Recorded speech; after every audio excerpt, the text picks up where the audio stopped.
20페이지고 오늘은 화학 파트 처음으로 일단 시작할게요. 자, 일단 원소, 우리 원소 수학교 때 배우죠. 분자, 뭐 원자, 원소 이런 거 배우죠. 그죠? 복습이라고 생각하면 돼요. 초반에. 자, 원소는 영어로 하면 element 하면 원래 해석이 어떻게 되지? 아직 안 배웠나 이런 거? 원소는 element 뭐 성분 이런 약간 구성 성분 이런 느낌이죠. 그래서 원소 element 성분이라는 뜻이거든요. 그래서 물질을 이루는 기본 성분이고 좀 더 얘기하면 화학적으로 더 이상 쪼갤 수 없는 가장 작은 입자 성분. 자, 무슨 말이냐면 산소 저렇게 안 쪼개지지. 산소는 최소 단위로서 산소지. 요게 가장 기본 성분이면서 쪼갤 수 없는 거. 그러면 이게 원소다. 느낌 이해됐어요? 오케이. 자, 그래서 다른 물질로 더 이상 더 분해도 안돼. 산소를 반잘날 수도 없고 산소가 다른 걸로 더 분해될 수도 없고. 자, 그래서 지금까지는 일단 약 한 110종 정도 되는데 원소의 종류가 110종. 내신용으로 잘 나오니까 다시 나중에 또 외우세요. 아마 오늘 문제도 나올 거야. 자, 그 다음 또 헷갈리는 게 분자죠. 그죠? 자, 분자 보면 molecule라는 어떤 구조를 얘기하는 건데, 자, 한 개 또는 두 개 이상의 원소가 결합한 물질. 그래서 H2O2는 사실은 원소가 몇 개야? 각각? 자, 그래서 이제 성분만 얘기하면 되는 거죠. 그죠? 그래서 H2는 성분이 뭐야? 그냥 H로 되어 있죠. 그죠? 그래서 얘는 원소가 그냥 수소, 원소 이렇게만 얘기해요. 좀 이따 구분할게. O2도 그냥 산소, 원소. 됐죠? 이제 이렇게 H2는 뭐예요? 수소 원소랑 산소 원소가 이제 두 개 이상에 해당되는 원소들이 결합한 거. 됐죠? 그래서 거꾸로 얘기하면 분자가 무조건 두 개 이상의 원소만 결합된 게 아니고 한 개끼리도 분자라는 어떤 특성을 가질 수 있다. 다시 얘기하면 수소는 수소 자체로서 별 성질이 없어요. 근데 수소가 H2라는 두 개가 붙었게 되면 가연성이라는 폭발성이 갑자기 성질이 가지게 되는 거예요. 자, 그래서 한 개 또는 두 개 이상 원소 결합한 거랑 물질의 분자가 되는 순간 어떤 특정한 고유 성질을 나타낼 수가 있습니다. 그래서 수소 기체하면 H2가 가연성. 지난 시간에 배운 거 O2는 어떤 성질? 꺼져가는 물씨에 갖다 대니까 다시 물씨가 살아나더라. 조연성. 그지? 얘는 O의 성질이 아니고 O2의 성질이지. O2라는 기체 분자. 자, 여기 잠깐 볼게요. 자, 레고 블록으로 버섯을 만들었어요. 되죠? 근데 이거를 분해시키면 더 이상 버섯이 아니죠. 자, 왼쪽이 분자라는 느낌이고 오른쪽 낱개의 블록이 원소라는 느낌이에요. 어떤 느낌인지 알겠어요? 그럼 H2라는 어떤 물이라는 분자가 되는 거고 얘를 해체시키면 더 이상 물이라는 성질은 없어지는 거지. 그냥 수소랑 산소가 있는 거지. 이해됩니까? 그래서 물은 H2O의 분자 구조로 되어 있고 얘를 분해시키면 그냥 각각의 원소일 뿐 특징은 사라진다. 오케이. 자, 그래서 물질의 구성은 그냥 쉽게 얘기해서 분자 정도로 생각하면 한 종류 원소라만으로도 될 수도 있고 다른 종류 원소끼리 결합될 수도 있고. 그죠? 다시 얘가 한 종류 수소만으로도 H2라는 수소 기체라는 물질이 될 수도 있고 다른 종류 NaCl이 우리 소금, 염화나트륨 들어봤죠? 두 개로 된 다른 종류 원소끼리 결합될 수도 있다. 자, 그럼 쌤 질문. 원소랑 물질 중에 누가 더 많을까요? 원소는 재료고 원소라는 재료로 다양한 물질을 만들 수 있는 거죠. 쉽게 얘기해서 산소도 원소 보면 하나인데 이 산소 가지고 O2라는 기체도 만들 수 있고 나중에 볼 수 있는 오존층 할 때 오존 들어봤죠? 오존은 O3로 되어 있거든. 그러니까 왼쪽에는 원소는 산소 하나인데 얘를 가지고 O2도 만들 수 있고 O3도 만들 수 있으니까 당연히 물질의 종류가 많은 거지. 되겠습니까? 오케이. 자, 요거 잠깐 볼래요? 자, 이제 원자랑 원소랑 학생들이 계속 개념이 헷갈려서 저게 영단어를 보면 이제 안 헷갈리거든. 아까 원소는 element에서 어떤 성분, 그죠? 그 성분 자체를 얘기하는 거고, 원자는 아톰 해서 그 아톰이라는 구조를 얘기하는 거거든요. 자, 왼쪽에 뭐뭐 있어 지금? 귤 있고 딸기 있잖아, 그지? 그럼 요렇게만 보면 귤 한 개랑 딸기 두 개 있죠. 귤이라는 귤 구조를 가지고 있고, 딸기라는 구조를 가지고 있죠. 요렇게 보면 원자라는 느낌으로 보는 건데, 내가 만약에 원소라는 느낌으로 보게 되면 얘는 이렇게 될 거야. 성분으로만 구분하면 되는 거라고. 어떤 느낌인지 알겠어요? 자, 다시 쉽게 얘기해서 좀 화학적으로 그러면, 우리가 원자는 사실은 이제 뭐야? 원자 핵이 있고 밖에 전자가 돌고 있는 거잖아, 그지? 오른쪽에 잠깐 띄워볼게. 얘는 수소 원자의 구조라는 거고요. 이쪽은 이제 리튬. 마치 여기 귤 하나에 지금 딸기 두 개 있는 거야. 자, 그래서 이런 구조 자체를 원자 핵의 전자라는 가지는 구조를 자체를 가지기만 하면 그냥 다 원자 하나씩 다 원자라고 봐요. 그래서 보통 어떻게 얘기하면 지금 수소 원자라는 구조가 한 개 있고요. 리튬 원자라는 구조가 두 개 있어요. 해서 수소 원자 두 개요, 리튬 원자 두 개요. 이렇게 얘기하는데 만약에 성분으로 얘기해 주세요 하면 사실은 이게 그냥 하나의 성분이지, 그지? 그래서 그냥 수소 원소 있고요, 리튬 원소 있어요. 이렇게 얘기해요. 약간 느낌의 차이 알겠어요? 다시 연습해 볼게. 자, 물일 H2라는 물 분자의 구조를 보면, 자, 원자 관점에서는 이렇게 그냥 그대로 보는 거지. 어떻게 하냐면 산소 원자 한 개 있고요, 수소 원자 두 개 있어요. 그 구조 각각 하나씩 다 얘기하는 거예요. 근데 원소라는 관점에서 성분을 얘기하면 얘는 이렇게 보겠죠. 산소 원소 있고 수소 원소 있어요. 자, 그래서 선생님 잠깐 정리하면 위로 볼래요?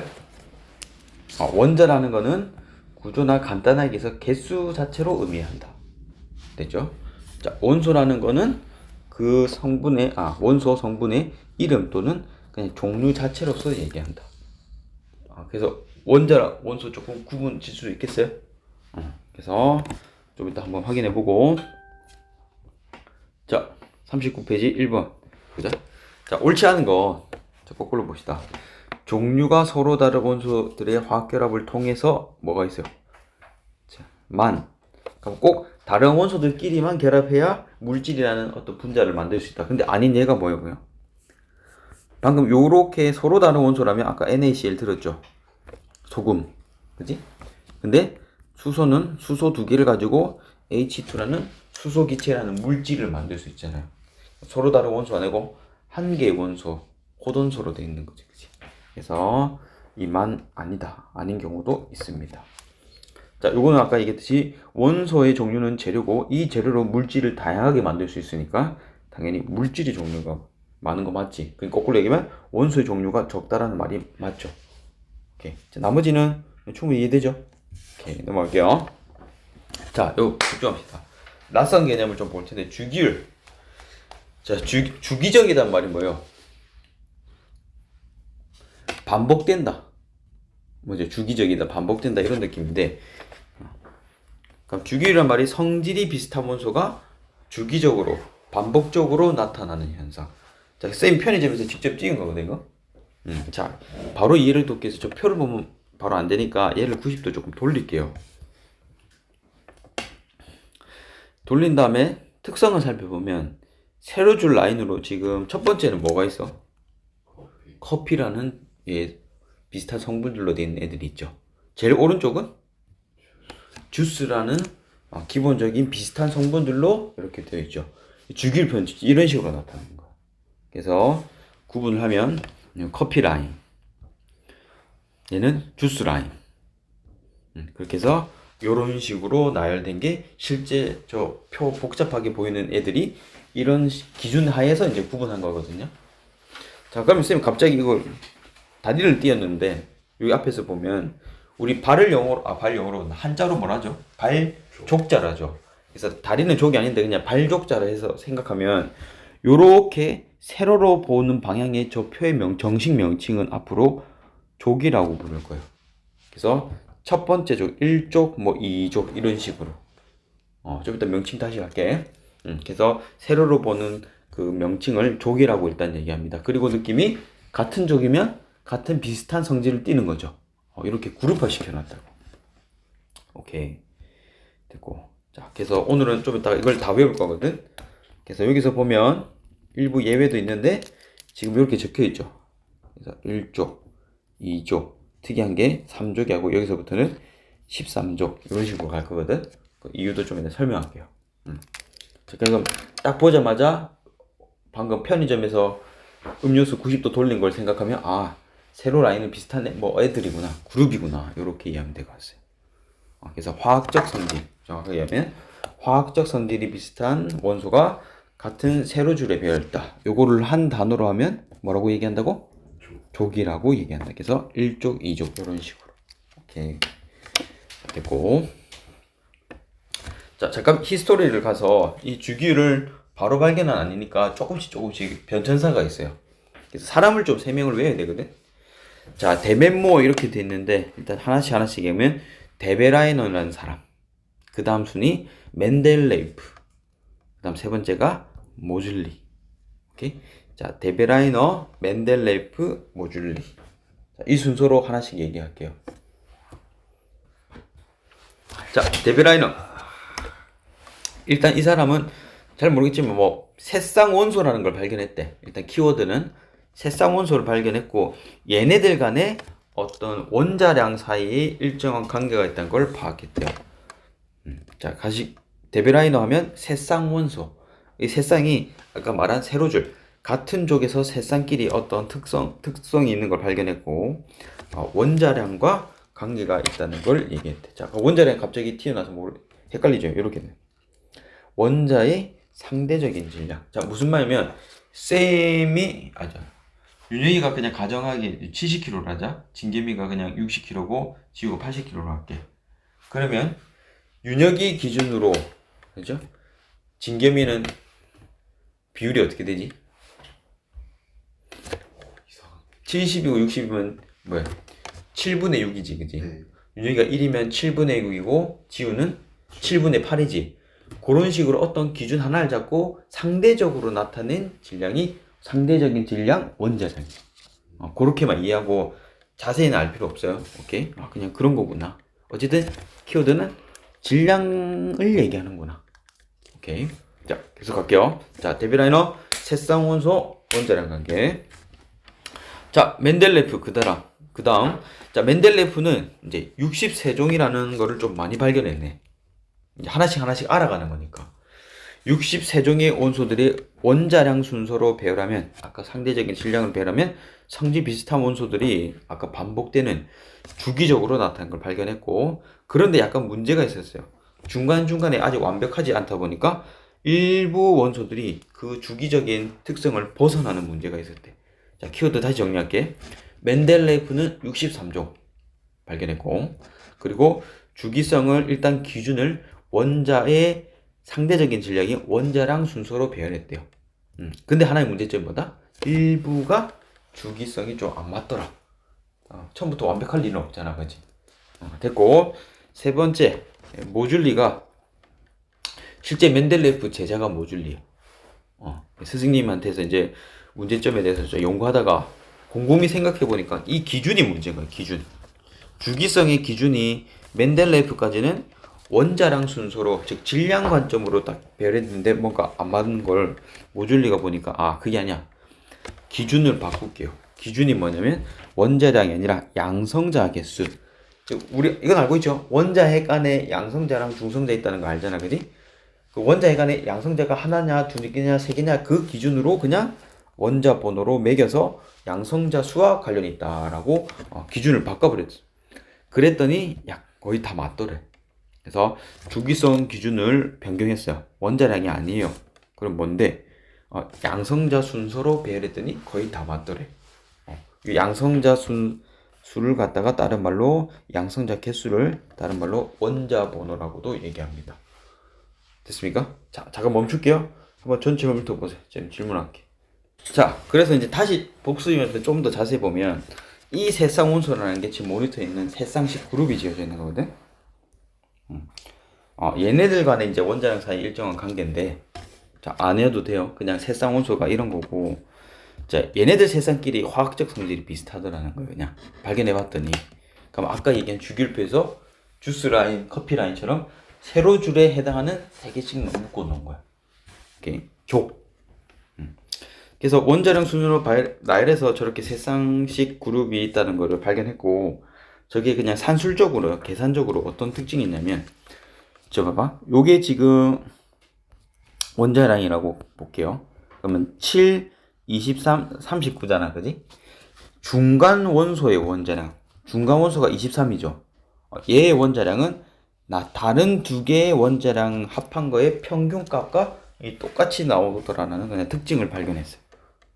그래서 지금 요 나트륨의 23이라는 원자량이 리튬의 7이랑 칼륨의 39를 더해서 반을 나눴더니 똑같네. 이런 식의 그냥 산술적인 특징 그냥 발견했다. 크게 중요한 건 아니고. 어쨌든 데베라인은 몇 성 원소? 세성 원소를 발견했다. 그리고 어떤 성질이 비슷한 거? 화학적 성질이 비슷한 거. 오케이. 자, 멘델레이프 봅시다. 여기 사람 진짜 멘델레이프 이렇게 보면 뭔가 표를 뭔가 만들려고 하는 느낌 들죠, 그죠? 자, 여기서 다시 정리해 보면 63종의 원소들을 원자량 순서로 배열했고 이런 애들이 비슷한 성질을 갖는 원소가 주기적으로 뛰는 걸 체크했네. 근데 이 사람이 참 대단한 점 뭐냐면 뭐가 몇 개 안 맞다 했죠. 그래서 아직 발견은 못했는데 그 발견 못한 거에 여기 이 자리에 뭔가가 들어갈 거라는 공백을 뒀어요.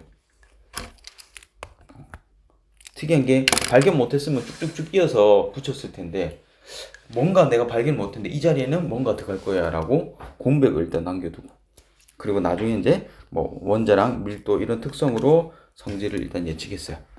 자, 그래서 실제로 보면 구글링에서 찾았는데 여기 보면 아직 표는 완전한 표는 아니지만 여기서 보면 요거 보여? 물음표 돼 있는 거 보여? 이 물음표 돼 있죠. 그죠? 그러니까 이 사람이 이런 것들은 다 발견했어. 근데 이 자리에 아직 내가 발견은 못하는데 뭔가 들어갈 거라고 예측은 한 거예요. 이 사람이 참 대단한 것 같고 나중에 시간이 지나서 연구를 해봤더니 이쪽 자리가 뭐 갈륨의 자리였고 이쪽 자리가 게르마늄 또는 저마늄 뭐 이런 원소들이 추후에 밝혀졌어요. 어쨌든 자 됐고 모줄리가 멘델레프의 제자라고 했죠. 그래서 이제 농담 삼아 초등치료 모줄리가 스승님 뭐가 모질합니까? 라고 해서 뭐 주기표를 수정했는데 기준을 어떻게 바꿨다? 원자량이 아니라 양성자 수 또는 원자 번호로 바뀌었다. 이렇게 그것만 하면 일부 성질에 뭔가 안 맞는 걸 발견해서 원자량 순서가 아니라 원자 번호 또는 양성자 수 순서로 나열했더니 거의 대부분 맞고 실제로 이제 현대 우리가 지금 모줄리 거를 계속 이용하고 있어요. 모줄리가 발견한 주기율표로. 그래서 양성자 개수에 따라 원소의 번호를 붙여서 이거를 원자 번호라고도 하는 겁니다. 그러니까 똑같은 말을 혼용해서 쓸 수 있는 거예요. 자, 잘했어요. 자, 그래서 다시 그 기준만 한 번 더 체크하면 데베라이너랑 멘델레이프의 기준이랑 모줄리의 기준은 달랐어요. 맞아? 그래서 데베라이너랑 멘델레이프는 어떤 기준? 원자량. 그지? 모줄리는 양성자 수 또는 원자 번호. 자, 갑시다. 33페이지 2번이랑 39페이지 2번. 자, 이거는 데베라이너랑 멘델레이프는 다 원자량이죠, 그죠? 근데 모줄리는 원자 번호가 되겠다. 잠깐만. 여기 2번. 자, 확인합시다. 기억. 데베라이너는 성질이 비슷한 새쌍원소. 키워드가 새쌍원소 맞죠? 얘가 화학적 성질이 비슷하다는 걸 알고. 니은 멘델레이프는 63종의 원소들까지는 맞죠? 얘는 어떤 기준? 원자 번호가 아니라? 그치, 원자량 순으로. 네. 디귿 모줄리는 다시 수정을 해서 원자 번호와 관련이 있다고. 원자 번호 다른 말로 하면 양성자수. 오케이. 그래서 디귿 3번 잘했네요. 자, 됐고요. 주기율표가 아까 본 것처럼 요런 세로줄 라인으로 화학적 성질이 비슷한 걸 했고, 자, 그래서 다시 한번 화학적 성질이 비슷한 원소가 같은 가로 세로 중에 무슨 줄? 아니, 일단 세로줄, 그지? 자, 그래서 세로줄이었고 족이라고 얘기했었죠. 그죠? 그래서 같은 족이란 말은 같은 세로줄 얘기하는구나 라고 이해하면 되고, 자, 하나 외울게요. 주기율표에서 조금 몇 쪽까지 있냐면요. 18쪽까지 있어요.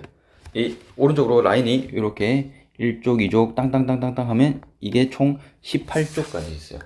좀 이따 그림 보면 알 거고. 자, 그다음.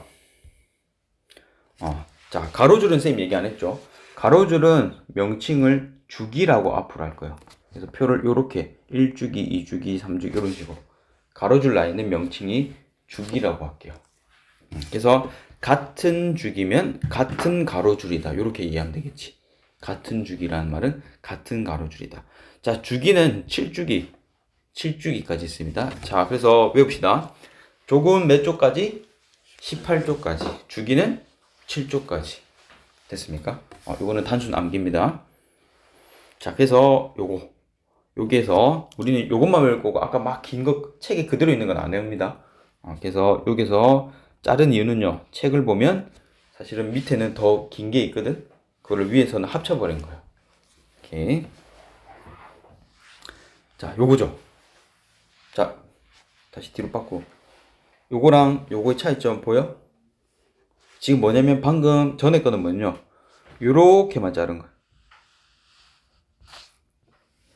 그래서 요 빈 공간 있죠?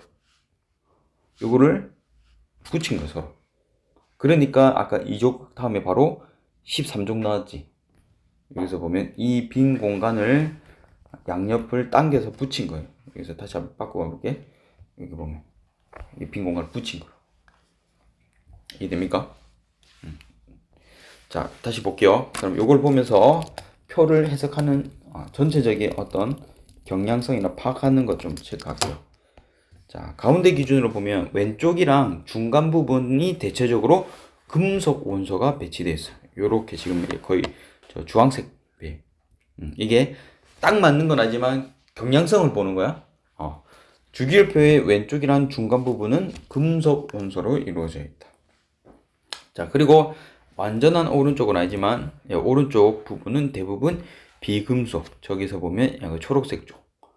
대체적으로 그냥 오른쪽 부분은 금속이 아닌 비금속 원소로 이루어져 있고 생뚱맞는 게 하나 더 있죠. 저 위에 이거 보여? 요 놈이 예외적으로 있지만 왼쪽 위에 있긴 하지만 비금속 원소 수소가 저거 왼쪽 위에 있긴 하지만 금속이 아니라 얘도 비금속 원소입니다. 그러면 저게 생뚱맞게 예외니까 어떻게 써요? 시험에 잘 되겠지. 좀 이따 문제 보고 방금 얘기한 대로 수소 원소는 1주기 1쪽. 1주기는 가로라 했고 1족은 이렇게 세로. 요거는 저 왼쪽 위에 있지만 결론은 비금속이다. 수소 비금속인데 좀 생뚱맞게 저기 있다. 이렇게 이해하면 될 것 같아. 자, 금속, 비금속 간단하게 한번 체크할게요. 자, 이거는 그냥 하나씩 체크하는 겁니다. 자, 금속 원소는 아까 주기율표상에서 대체적으로 이쪽 왼쪽 또는 가운데 부분에 있다. 그죠? 이렇게 다시 요 주황색 부분. 자, 비금속 원소는 완벽하지 않지만 대체적으로 그냥 오른쪽에 있다. 됐죠? 그래서 오른쪽에 있는데 저 왼쪽 위에 요 놈. 그리고 수소는 예외적으로 생뚱맞게 저기 있지만 쟤는 금속 아니고 비금속이다. 이렇게. 자, 됐고요. 자, 실온에서 상태. 금속 원소는 일반적으로 고체고, 자, 예외적으로 우리 수은이 금속이라는 건 알죠? 옛날 병원 온도, 요즘은 다 전자식인데 온도계 보면 눈금 올라가는 게 저 순으로 되어 있거든요. 액체입니다. 자, 그 다음 비금속 원소 실온 상태에서 일반적으로 기체나 고체 상태래요. 다음 시간에 자세히 또 할 거고. 단 비알로 나타내는 요 표기가 브로민이라고 하거든요. 요 놈만 액체다. 자, 어쨌든 금속하고 비금속 대체적으로 차이가 있죠. 금속은 대부분 고체, 비금속은 일반적으로 기체나 고체. 됐죠?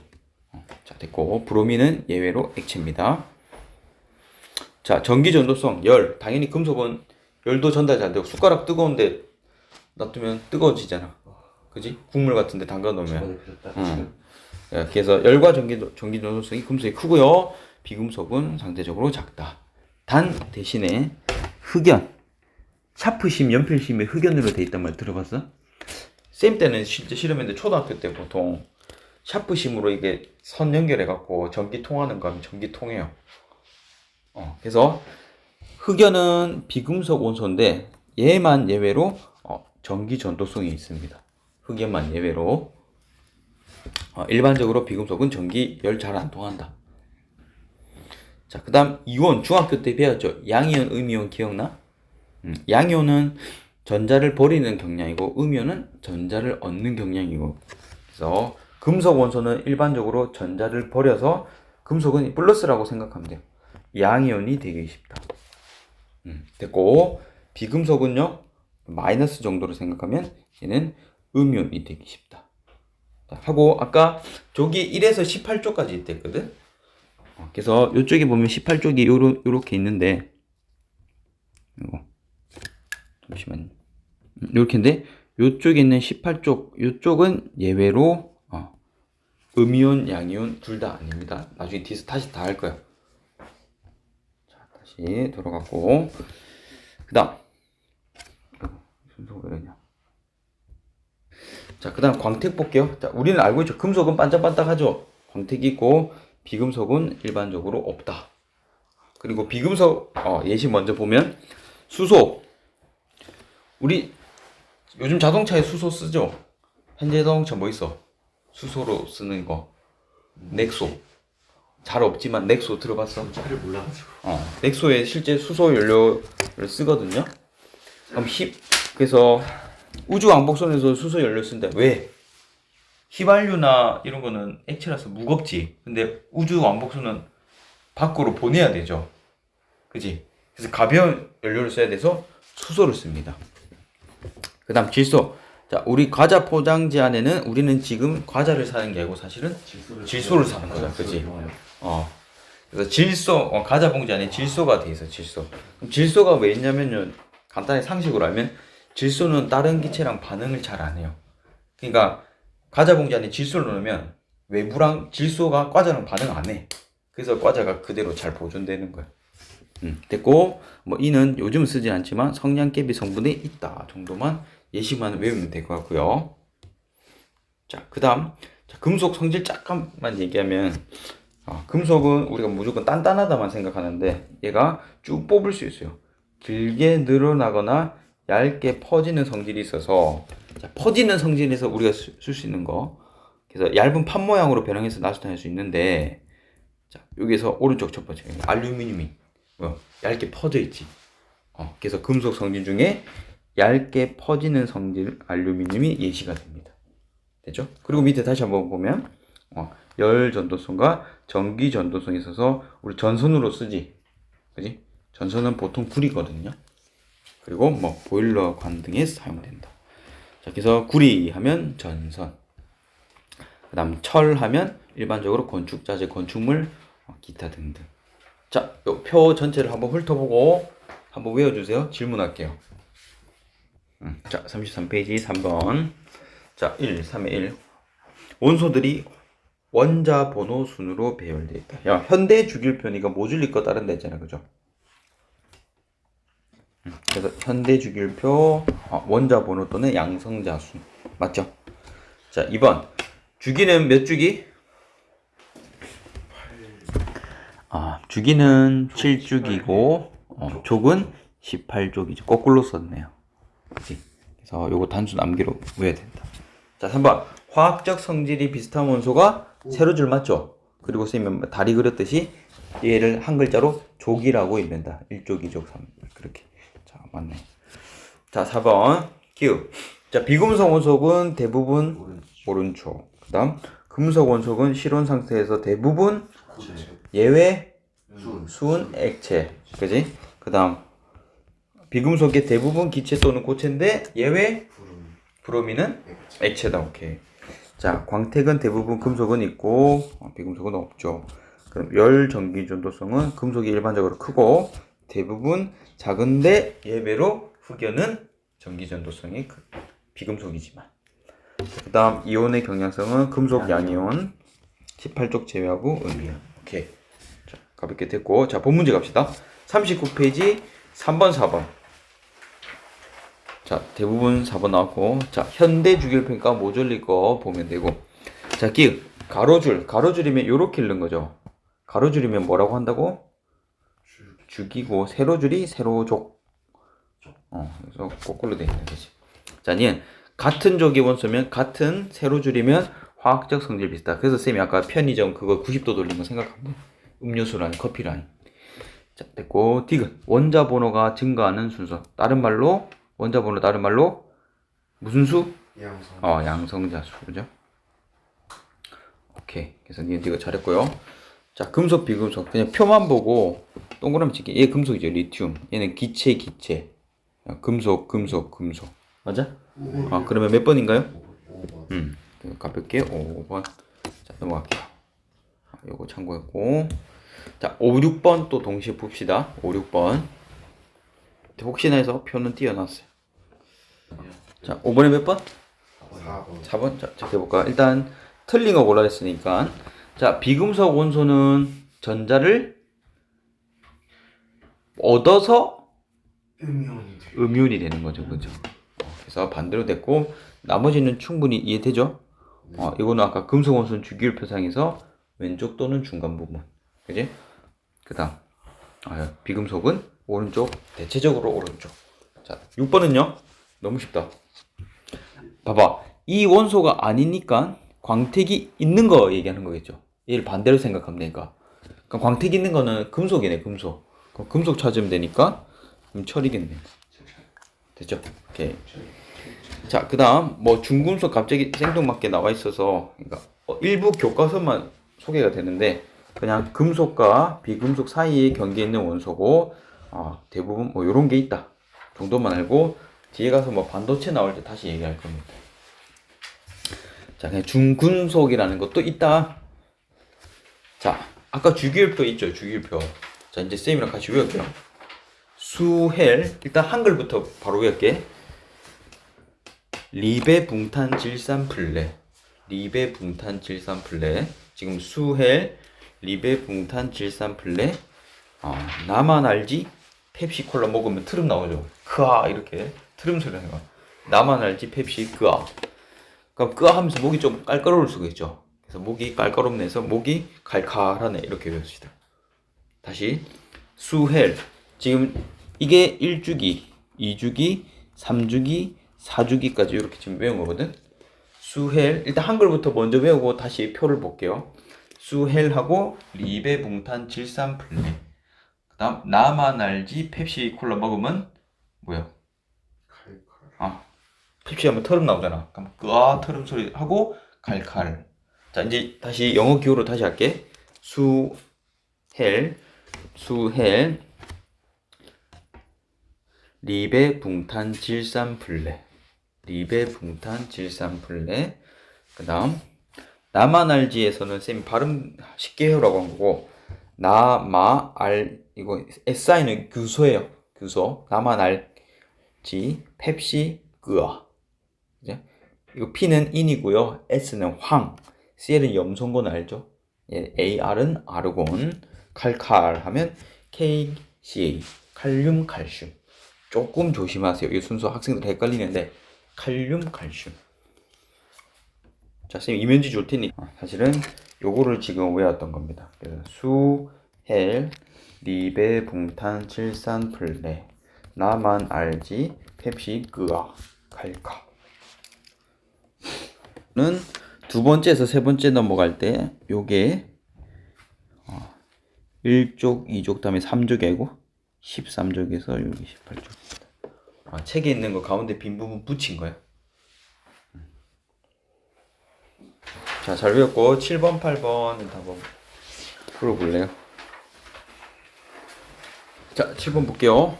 자, 일단은 조심해야 될 게 13족에서 이거 붙인 거고, 요쪽 주황색 계열은 금속이죠, 그죠? 금속 원소고, 요 생뚱맞게 있는 얘는 누구야? 어떤 원소? 수소, 그지? 하고 이 연두색 계열은 비금속. 이게 가운데 있다고 가운데가 아니고 지금 보면 중간 부분이 없는 겁니다. 3에서 12까지는. 자, 기억. 수소는 영역 1이 아니라 요 2에 속하는 거죠, 그죠? 자, 니은 영역 1에 속하는 원소는 금속 원소니까 대부분 고체 맞죠? 예외 누구였어? 수은 액체 상태 예외. 이렇게 대부분이라 했으니까 맞는 거지. 자, 디귿 영역 2에 즉 비금속 속하는 원소는 대부분 열과 전기를 잘 통하지 않는 거죠. 비금속이니까. 근데 예외가 또 뭐다? 흑연. 흑연은 잘 통한다 전기. 대부분이라 했으니까 일단. 자, 그다음 8번 했을까요? 네. 4번이요. 오케이. 4번이라고. 자, 일단은 뭐 이 이름을 몰라도 전기 전도성 있다. 얘는 없다. 그러니까 얘네가 금속이고 요 둘이가 비금속이겠다. 그죠? 오케이. 자, 그럼 기억. 금속 원소는 한 가지다. 아니죠? 몇 개지? 두 가지. 그다음 님 산소항은 당연히 비금속. 이거만 봐도 기체되는 거지. 비금속. 그다음 구리는 전선에 이용된 거. 오케이. 그게 어렵진 않은데. 자, 계속 갑시다. 자, 그다음 B 파트 반만 할게요. 알칼리 금속이라는 그룹을 이제 볼게요. 아까 다시 얘기하면 우리 커피는 커피끼리, 주스는 주스끼리 있었잖아. 그런 것처럼 알칼리 금속이라는 끼리를 묶은 거예요. 자, 그래서 어쨌든 세로줄로 볼 겁니다. 자, 그럼 주기율표에서 일족 원소를 얘기하니 그게 아니고 일족 원소의 사실은 제일 첫 번째 거 1번 어떻게 했지? 주기율표 첫 번째 누구였어? 수소. 수소는 금속이 아니죠. 그래서 일족 원소냐고 얘기하면 일단 바로 틀렸습니다. 자, 뭐냐면 일족에 속하는 뭐다? 금속 원소. 이렇게 해야 정확한 겁니다. 왜? 수소가 예외로 갑자기 생뚱맞게 불청객으로 들어가 있으니까. 그래서 일족 원소 하면 이렇게 다 읽으면 수소가 포함이죠. 정확하게 뭐야? 수소를 제외한 금속 원소가 일단 알칼리 금속이라는 그룹에 해당하는 겁니다. 알겠죠? 이렇게 보는 법 일단 하고. 자, 이 순서대로 아까 수엘 리베는 그렇게 외웠고 알칼리 금속만 얘만 딱 그룹이라서 이렇게 순서대로 밑으로 외웁시다. 첫 글자만 리나칼루. 자, 이제 하나 외웁니다. 알칼리 금속 그룹을 얘기해 주세요 하면 리나칼루 이렇게 하면 돼요. 여기 루는 루비듐입니다. RB. 리튬, 나트륨, 칼륨, 루비듐. 리나칼루. 알칼리 금속 일단 네 가지 얘기해 주세요. 리나칼루 이렇게 얘기하면 돼. 됐죠? 자, 그래서 표에서 보면 이렇게겠죠? 노란색 왼쪽 보면 리나칼루. 쌤이 아까 해온 거에서 요게 조금 추가됐어요. 알칼리 금속만 얘기할 때. 자, 그 다음 하나 더 오른쪽에 보면 쌤이 색깔을 이렇게 입혀놨는데 얘가 플로린이죠. 얘가 염소고 얘가 브로민, 이거 아이오딘.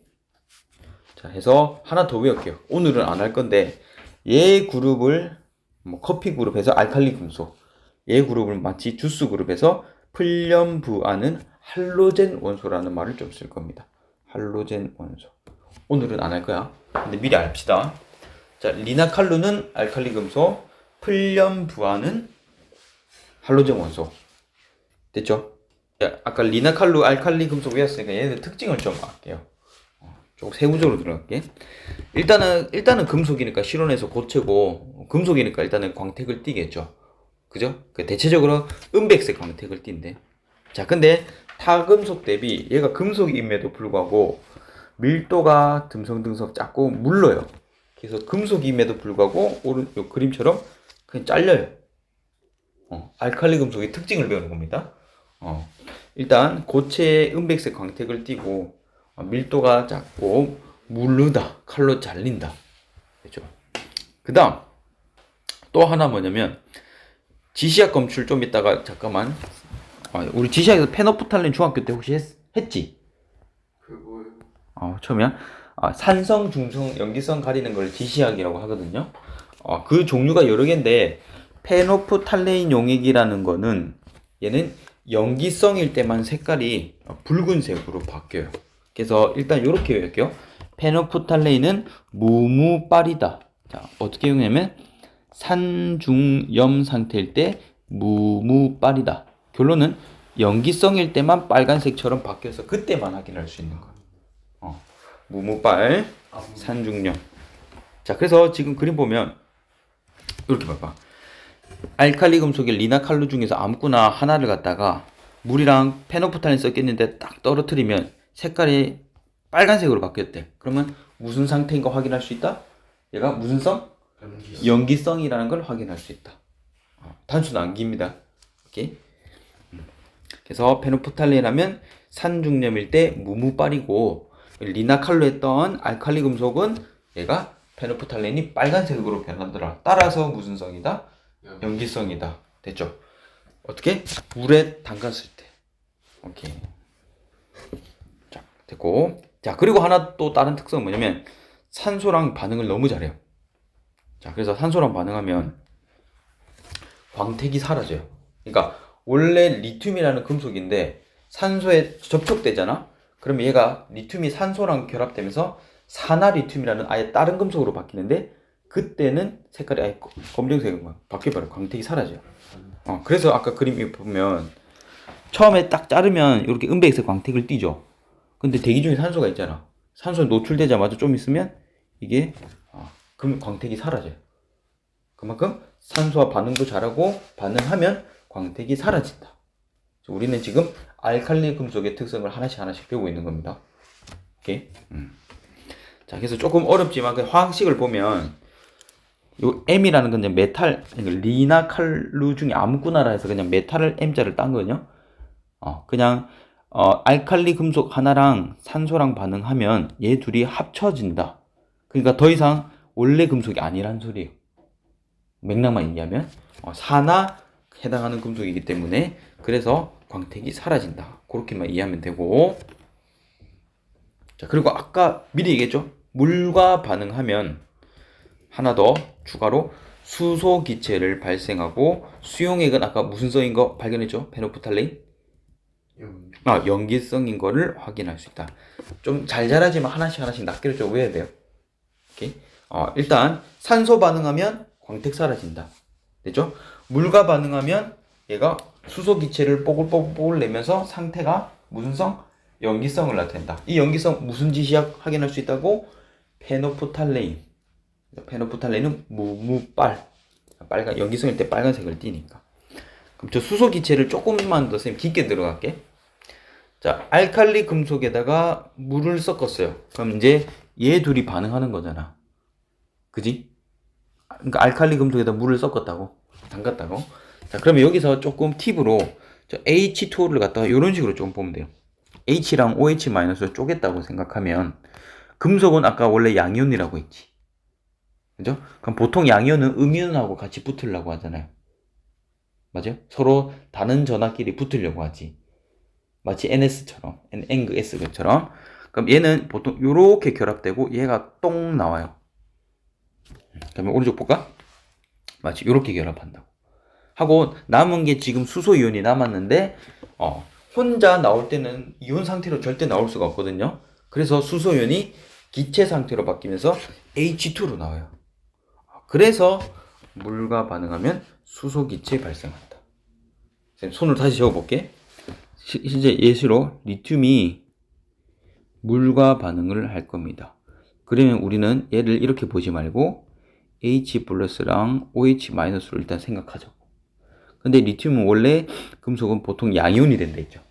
그럼 양이온은 항상 음이온과 반대되는 놈이랑 결합하려고 하니까 얘가 외톨이로 남아있지. 근데 혼자 남아있을 때는 이온으로 남을 수가 없다고. 그래서 H 플러스는 기체 상태인 H2로 나오는 거고. 나머지는 얘가 둘이 붙이면 사실 이제 이렇게 되겠죠. 됐죠? 그래서 물과 반응하면 수소 기체 발생, 산소 기체 발생이고 수소 기체 발생이고 또 하나 더는 연기성이라 했죠. 그 연기성은 선생님 하나 더 추가를 할게요. 요 OH-를 가지고 있으면 연기성을 띄어요. 뒤에서 나중에 2학기 파트에서 다시 배우거든요. 그렇죠. 자, 그래서 OH-가 있으면 연기성이다. 여기 보면 결합할 때 OH- 이거 가지고 있잖아. 그래서 사실은 연기성이고 우리는 지시약으로도 확인할 수 있다. 됐죠? 자, 그래서 다시 좀 어렵지만 알칼리 금속이 산소라 반응하면 뭐가 사라진다? 산화. 뭐가 은백색. 이게 광택이 사라진다. 산소랑 반응하면. 물과 반응하면 두 가지. 무슨 기체 발생한다? 수소 기체 발생이지 산소 기체 발생 아니고, 그 다음 상태가 무슨 성? 연기성을 띈다. 그렇게만 이해하면 될 것 같아요. 그래서 책에는 이런 식으로 복잡하게 나와 있는데, 여기서 괜히 헷갈리는데 이 M이 그냥 금속 이 중에 하나 한꺼번에서 메탈의 M자를 그냥 딴 거야. 이것도 그냥 일단 요 개수는 생각하지 말고, 금속이랑 H2O인데 우리는 머릿속으로 요렇게 이 둘 중에 이렇게 반응할 거라고. 근데 금속은 양이온이니까 요렇게 붙어서 요렇게 붙인 거고, 얘는 양이온은 홀로 나올 수 없으니까 수소 기체 형태로 나옵니다. 오케이. 자, 됐고. 그래서 리나칼루라는 알칼리 금속의 특징을 어느 정도 정리한 것 같아요. 자, 그리고 지금 화살표 보여? 방금 띄운 거? 자, 요 화살표 뭐냐면 지금 밑으로 갈수록 반응성이 크다, 이렇게 배우면 돼요. 반응성은 누가 크니 하면 리나칼루 중에서 아래로 갈수록 반응성이 크다. 그 반응성이 제일 센 놈은 누구예요? 루비듐. 제일 약한 놈은 리튬. 그렇게만 구분할 줄 알면 돼. 자, 그럼 가봅시다. 자, 리나칼루 순으로 반응성이고, 루비듐이 반응성이 제일 크고, 리튬이 가장 약하다. 그죠? 아래로 갈수록 반응성이 크다. 그러면 조그만 응용하면 아까 공통적으로 광택을 잃는다 했죠? 누가 제일 빨리 광택을 잃겠어요? 루비듐이 반응성이 제일 크니까 제일 빨리 광택을 잃고, 그다음 리튬이 제일 늦겠죠, 4개 중에는. 그래서 그거 응용해서 생각할 수 있으면 돼요. 그래서 광택을 잃는 정도는 루비듐이 제일 크고 리튬이 4개 중에 가장 천천히다. 자, 그래서 어쨌든 특이한 얘는 산소에도 반응 잘하고 물에도 반응 잘, 민감한 놈이지. 보관을 좀 조심해야 돼요. 오케이? 그래서 보관을 보통 두 군데로 보통 책에 나와 있는데, 이렇게 석유 속에 놓거나 그냥 액체 파라핀 속에 보관한다.